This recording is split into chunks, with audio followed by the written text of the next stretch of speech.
tuan-puan, kita telah mendalam terbang Sakel Terminal 1. Bagi tujuan keselamatan, anda kendaki pada tempat duduk sehingga siapa sangkan talikan dipadamkan dan pesawat berhenti sepenuhnya. Berhati-hati ketika muka ruang penyimpanan di atas dan pastikan tiada barang anda yang tertinggal. Anda dibenarkan menggunakan telefon bimbit selepas tanda siapa sangkan talikan dipadamkan. Semua peringatan program kabin tanda pesawat adalah dilarang sama sekali. Kepada pelawat kami mengucapkan selamat datang ke Malaysia dan kepada warga negara, selamat pulang ke tanah air.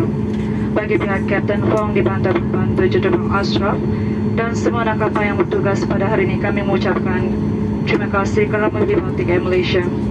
Semoga bertemu dalam penerbangan yang akan datang. Untuk makluman penumpang yang meneruskan perjalanan ke destinasi yang seterusnya, sila berhubung dengan kaki tangan kami sekiranya anda memerlukan sebarang bantuan. Terima kasih.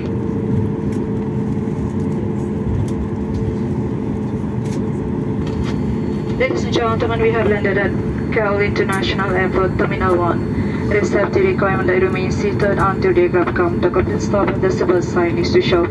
Do be careful whenever you open the bed compartment. Kindly ensure do not leave any of your personal belongings behind. You may use the mobile phones after the civil sign is to show. So reminder, smoking in the cabin and lavatories is strictly prohibited. To our visitors, selamat datang to beautiful Malaysia, to Malaysia, a warm welcome home.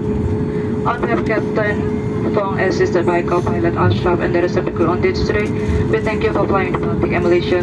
We look forward to see you again. Have a good night. Passenger with onward connecting flights, you may proceed to our transfer desk.